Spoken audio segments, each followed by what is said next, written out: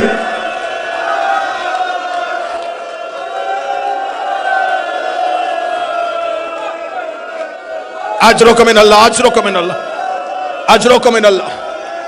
شروع ہے ایام فاطمیہ. 3 جمادی الثانی تک رونا، 3 جمادی الثانی تک رونا. پتہ نہیں کس رات دفنایا تھا علی نے، کون سی رات دفن کیا تھا علی. میرا مولا قبلہ ترابی صاحب جاتے رہتے ہیں، میرا مولا تمہیں مدینے لے جائے. آج بھی جنت البقیع میں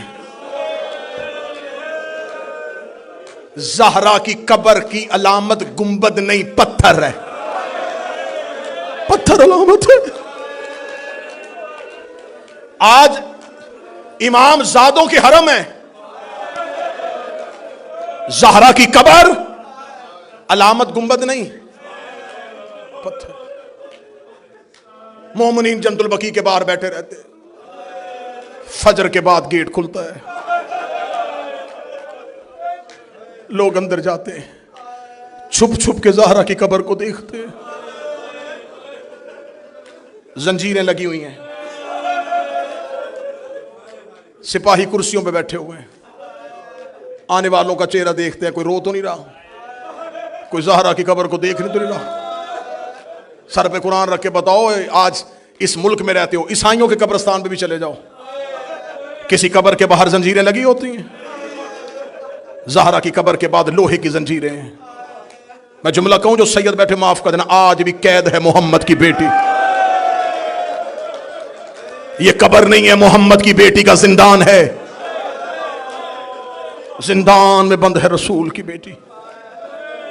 ایک ایرانی روزہ خان جنت البقیع میں دروازے پہ کھڑا ہوا نوحہ پڑھ رہا تھا، اس نے نوحے میں فارسی کا شعر پڑھا، اس نے کہا یا رسول اللہ آپ کا ایک بیٹا ایران آیا تھا، کبھی مشہد آ کے دیکھ، ہم نے تیرے بیٹے کا روزہ کتنی محبتوں سے بنایا ہوا ہے، یا رسول اللہ کاش تیری بیٹی ایران آ جاتی، ہم بیٹیوں کے زیور بیچ دیتے، تیری زہرا کی قبر اداس نہ رکھ۔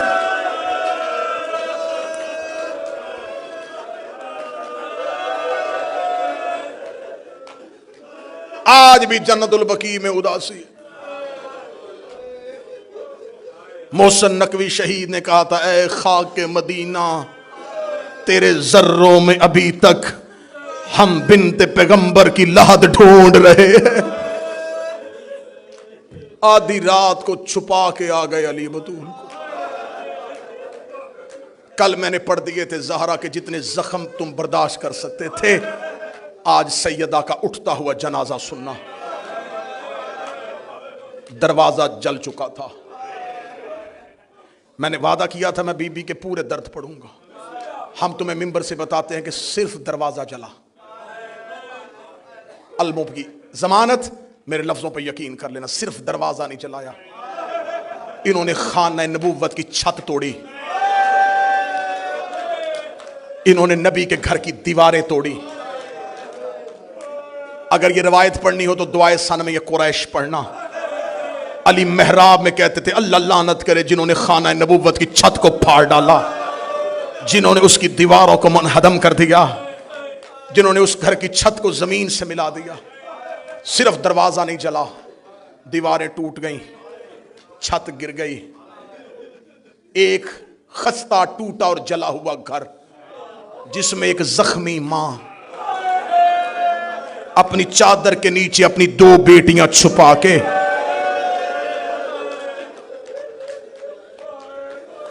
کبھی زخمی پہلو سے زینب کو لگاتی، کبھی زخمی ہاتھ سے حسین کا چہرہ چومتی۔ یہ زہرا کی راتیں نہیں تھی، یہ ایک ایک لمحہ زہرا کی مصیبت کا تھا۔ جب علی کو لے کے یہ مدینے کے بازار میں گئے، کتب معتبرہ کہتی ہیں کہ سیدہ اپنے سر پہ نبی کا کرتا لے کے اور ایک ہے نبی کا امامہ سر پہ رکھ کے زخمی زہرا بازار میں آئی، آواز دے گا اگر تم نے علی کے گلے سے رسی نہ نکال لی میں سر کے بال کھول کے بددعا کروں گی۔ ادھر بی بی نے اتنا جملہ کہا یا سلمان محمدی کہتا ہے مسجد نبوی کی دیواریں اٹھنی شروع ہو گئیں، مسجد نبوی کی دیواریں اتنی اوپر چلی گئی کہ نیچے سے گھوڑا سوار گزر جاتا تھا۔ مکے کے لوگ کہتے اس دن ہم نے خانہ کعبہ کی دیواروں کو اٹھتے ہوئے دیکھا، اس لیے کہ اللہ جب زمین پر عذاب نازل کرنے لگتا ہے تو اپنی نشانیوں کو اٹھا لیتا ہے۔ جب کعبہ اٹھنا شروع ہوا، مسجد نبوی کی دیواریں اٹھنی شروع ہوئی، انہوں نے جب یہ حالات دیکھے انہوں نے علی کے گلے سے رسی نکالی، زخمی علی پلٹ کے گھر کی طرف گیا، دروازے پہ زہرا سر پہ نبی والا امامہ رکھ کے کھڑی تھی، رو کے کہتی کہتی یا علی مجھے معاف کر دینا، میں زندہ تھی تیرے گلے میں رسی آ گئی، یا علی میرے بابے کی امت نے تیرا حیا نہیں کیا۔ علی کی آواز آئی زہرا مجھے معاف کر دینا، تیرے بابے کا حکم نہ ہوتا یہاں سے کوئی زندہ نہ جاتا، میں دیکھ رہا تھا تو زخمی ہوتی رہی۔ گھر میں آ گئے علی، گھر میں آ گئی زہرا۔ 30 دن تو نبی کے بعد 75 دن 90 دن ہر رات روتی رہی۔ آخری رات آ گئی، میں نے درمیان والے سارے درد چھوڑ دیے، رو کے کہی یا علی میری کچھ وصیتیں، 17 یا ایک روایت 19 وصیتیں کی بی بی۔ یہ وصیت نہیں ہے، شیعہ قوم کے لیے ایک ایک جملہ موت ہے۔ یا علی یا علی میری پہلی وصیت میرے جنازے کا اعلان نہ کرنا، یا علی مجھے رات کی تاریکی میں دفنا دینا، یا علی یہ نام جو میں بتا رہی ہوں اگر یہ آئیں بھی انہیں بزور شمشیر روکنا، انہیں میرے جنازے پہ نہ آنے دینا۔